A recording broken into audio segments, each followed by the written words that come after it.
Hello बच्चों, Minerva एजुकेयर्स की concept learning class में आपका स्वागत है। बच्चों, आज हम क्लास 6-7 इंग्लिश वर्कबुक से एक्टिविटी रिसोर्सेज पेज जो हम क्लियर करेंगे। बच्चों, आपने क्लास में ये चीज़ें की होगी, इन एक्टिविटीज़ को, और भी कुछ आपको अगर डाउट्स रहे हो तो आज क्लियर हो जाएंगे। बच्चों, एक्टिविटी मीन्स होता है गतिविधि, यानी कार्य करके सीखना। ठीक है।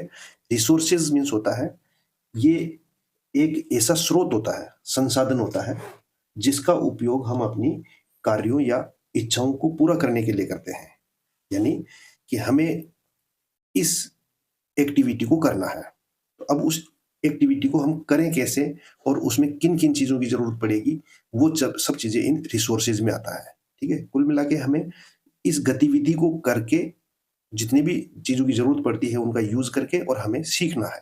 ठीक है? अब हम कितना सीख पाते हैं? बच्चों देखिए, लर्निंग आउटकम्स यानी सीखने के प्रतिफल। ठीक है?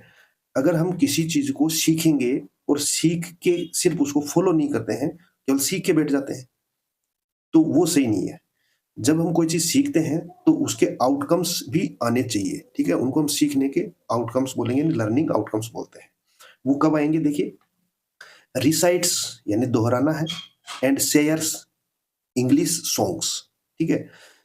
Recite and recites and shares English songs, poems, games, riddles, stories, tongue twisters, etc. Reside and shares with peers and family members. तो शेयर का मतलब आप जानते हो, एक दूसरे को बताना, ठीक है, बांटना।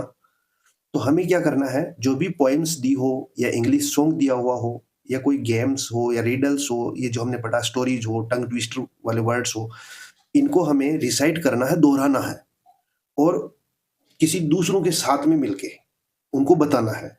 उसको हम बोलते हैं शेयर करना। ठीक है? आपस में पेयर बना के आप सभी अपने फ्रेंड्स के साथ कर सकते हो और अपने फैमिली मेंबर्स के साथ भी आप इन चीज़ों को दोहरा सकते हो। और ये पीयर्स आया है, पीयर्स का मतलब होता है साथियों, यानी आपके साथी जो पढ़ते हैं उनके साथ। पीयर्स एंड फैमिली मेंबर्स यानी आप दोहराने का काम किनके साथ करोगे? यानी अपने साथियों के साथ, दोस्तों के साथ और अपने परिवार के सदस्यों के साथ। ठीक है? बच्चों देखिए, एक्टिविटी फर्स्ट है ये हमारी एक्टिविटी नेम। क्या नाम है? Listening and speaking. यानी लिसनिंग का मतलब होता है सुनना और स्पीकिंग का मतलब बोलना। ठीक है? यानी इस एक्टिविटी में हम क्या करेंगे? ध्यान से सुनेंगे और सुने हुए को हम बोलेंगे। ठीक है?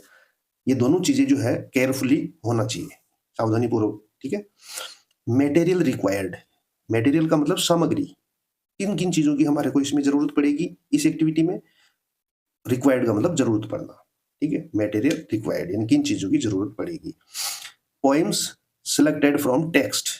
इस एक्टिविटी में सिर्फ हमारे को एक पोएम चाहिए, कविता चाहिए, जो कि अपने टेक्स्ट में से यानी अपनी बुक में से हो। अब इसकी प्रिपरेशन का मतलब होता है बच्चों तैयारी करना, तैयार करना, प्रिपरेशन। ठीक है? कैसे तैयार करेंगे देखिए, the teacher will read the given poem. आपने एक अपने टेक्स्ट बुक में से एक पोएम ले ली है, उस पोएम को टीचर रीड करेगा, ठीक है, पढ़ेगा, एंड प्रैक्टिस इट्स रिसाइटेशंस। ठीक है? और उसको उसका अभ्यास करेगा। प्रैक्टिस का मतलब होता है अभ्यास करना। ठीक है? It's recitation. रिसाइटेशन मीन्स होता है सस्वर, सस्वर यानी बिल्कुल ताल से, लय से उसको गाएगा। ठीक है? गाने का अभ्यास करेगा। The teacher will write the poem on the black board for practice. और उसी पोएम को अभ्यास के लिए जो टीचर है ब्लैक बोर्ड में लिख देगा। ठीक है? अब देखिए, अब ये पोएम यहाँ पे दी हुई है, देखिए पढ़ते हैं इसको। Flying man up in the sky, where are you going to fly so high, over the mountains and over the sea, flying man please take me. ठीक है? इसको हमने गाया और इसको दोहराना है। तो इसमें बताया है कि फ्लाइंग मैन यानी उड़ने वाला आदमी, ठीक है, जो आदमी उड़ता है, वो अप इन द स्काई यानी आसमान में बहुत ऊपर तक उड़ता है। तो उससे बोला जाता है कि where are you going to, यानी तुम कहाँ जा रहे हो उड़ के। ठीक? कहीं ना कहीं दूर जा ही रहे हो, इसीलिए आप इतने ऊंचे, फ्लाइंग सो हाई, आप इतने ऊंचे उड़ रहे हो, तो आपको कहाँ जाना है? Over the mountains. ओवर का मतलब ऊपर, माउंटेन्स मीन्स पर्वत, यानी पहाड़ों के ऊपर आप उड़ रहे हो। एंड ओवर द सीज, और समुद्रों के ऊपर भी आप उड़ रहे हो। तो माउंटेन्स और सीज यानी समुद्रों और पहाड़ों के आप ऊपर आप उड़ रहे हो। Flying man please take me, कि तुम जहां जा रहे हो वहां पे हमें भी ले चलो। प्लीज टेक मी, मुझे भी ले चलो। ये इस पोएम को हमने रिसाइट किया है, गाया है।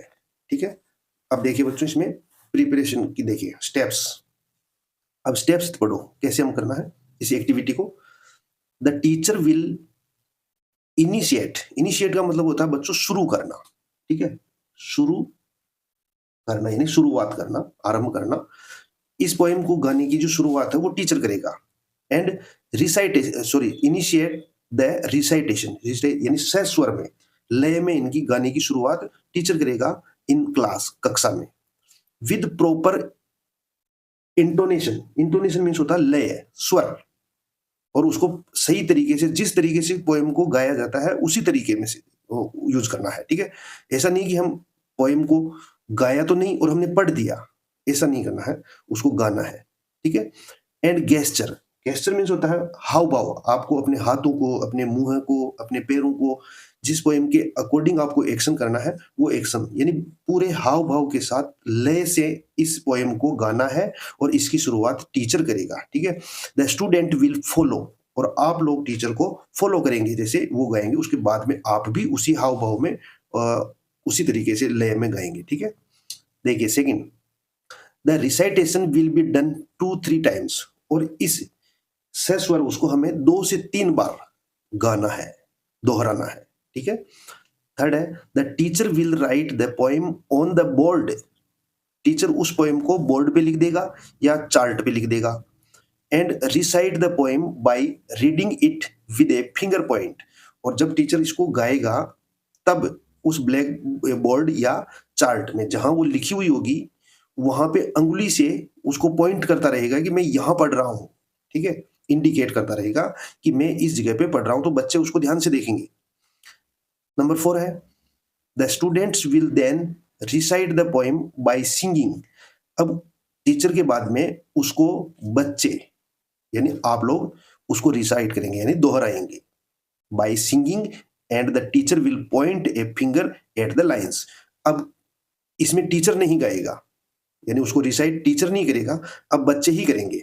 बच्चे गाते रहेंगे, लेकिन टीचर उस बोर्ड पे अपनी अंगुली से उन शब्दों को इंडिकेट करता रहेगा कि आपको इन शब्दों को ऐसे बोलना है, लेकिन वो गाएगा नहीं, सिर्फ बच्चे उस अंगुली को देखते हुए गाते रहेंगे। ठीक है, ब्लैक बोर्ड में जो अंगुली होगी टीचर की, उस इंडिकेशन के आधार पे उन वर्ड्स का उच्चारण बच्चे करते रहेंगे और गाएंगे। ठीक है, number 5 the teacher will then divide students in 4 groups.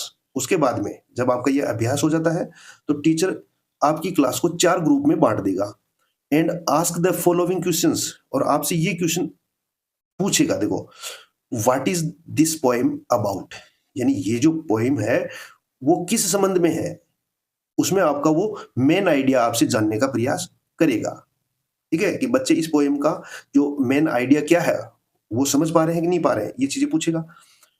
Next है can you identify some rhyming words, teacher पूछेगा कि क्या आपने ये जो कविता को रिसाइट किया है, दोहराया है, गाया है, क्या इसमें से कुछ राइमिंग वर्ड्स आप फाइंड आउट कर सकते हैं, बता सकते हैं। ठीक है, नेक्स्ट है बच्चों where do you think the man is flying to, यानी आपने क्या सोचा कि वो आदमी कहाँ गया फ्लाइंग, उड़ के। Where do you think the man is flying to, ठीक है, यानी वह आदमी उड़ के कहाँ गया, आप क्या बताएंगे। और लास्ट है where will you go if you can fly, ठीक है, कि अगर आप भी उड़ पाए, उड़ सकते हो, आप भी अगर फ्लाइंग मैन बन जाते हैं तो आप कहाँ जाएंगे सबसे पहले। तो where will you go if you can fly, अगर आप भी उड़ने लग जाते हैं तो आप सबसे पहले कहाँ जाएंगे। ठीक है, तो इसमें फ्लाइंग मैन के बारे में बताया था। ठीक है, और राइमिंग वर्ड जो है देखो फर्स्ट है what is the poem about, ये किसके संबंध में है, फ्लाइंग मैन। ठीक है, उड़ने वाले आदमी के बारे में बताया है। दूसरा है can you identify some rhyming words, तो बच्चों देखिए स्काई, स्काई और इसका राइमिंग वर्ड है हाई, यानी तुकांत है। इन दोनों को बोलते हैं जब हमारे को एक जैसी आवाज आती है, स्काई हाई। देखिए up in the sky flying so high, ठीक है, तो ये दोनों राइमिंग वर्ड है। उसी तरीके से देखिए सी है और मी है, ये दोनों राइमिंग वर्ड है। देखिए and over the sea please take me, see me, ठीक है, तो ये राइमिंग वर्ड है। और इसमें देखिए where do you think the man is flying to, ठीक है, कहां पे उड़ा वो, तो वो आसमान में उड़ा और पहाड़ों के ऊपर उड़ा और समुद्रों के ऊपर यानी महासागरों समुद्रों के ऊपर भी वो उड़ता है, ठीक है। अब आप अगर उड़ने लग जाए तो कहां जाएंगे वो आप इमेजिन कीजिएगा, ठीक है। नंबर 6 है बच्चों every group will be given a chance to answer every questions. अब टीचर क्या है उन चारों ग्रुप जो बनाए हैं उनमें सभी को चांस देगा कि जो भी क्वेश्चन पूछे गए हैं उनके उत्तर आपको देने हैं। Through this students will discuss, तो फिर वो ग्रुप वाले जो सभी बच्चे हैं आपस में डिस्कस करेंगे, जो भी क्वेश्चन पूछेंगे तो वो आपस में ग्रुप में डिस्कशन करेंगे कि इसका आंसर क्या हो सकता है। विद ईच अदर यानी वो एक दूसरे से बातचीत करेंगे, उस क्वेश्चन का आंसर ढूंढने के लिए वो बात करेंगे। एंड और आखिर में देखो इससे क्या होगा, a variety of answer will come, और फिर एक अच्छा सा उत्तर सामने आएगा, क्योंकि हम किसी पर्टिकुलर एक बच्चे से पूछे हो सकता है वो सही जवाब नहीं दे पाए, लेकिन उस ग्रुप के सभी मेंबर जो है कैंडिडेट्स है जो सभी बच्चे हैं वो आपस में डिस्कस करके और अच्छा सा उत्तर वो निकालेंगे, ठीक है।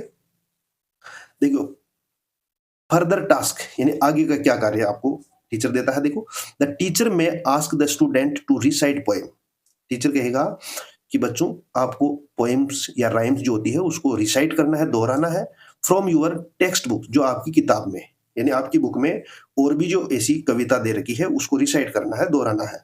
विद करेक्ट प्रोनाउंसिएशन, प्रोनाउंसिएशन बच्चों उच्चारण, ठीक है, उच्चारण आप जब भी किताब पढ़े बुक रीडिंग करें तो उसका प्रोनाउंसिएशन अच्छा होना चाहिए, एकदम सटीक होना चाहिए, ठीक है। तो टीचर कहेगा कि अपनी बुक में से कविता या राइम को आप रिसाइट करें, दोहराएं तेज आवाज में, और उसकी प्रोनाउंसिएशन यानी उच्चारण का विशेष ध्यान रखें।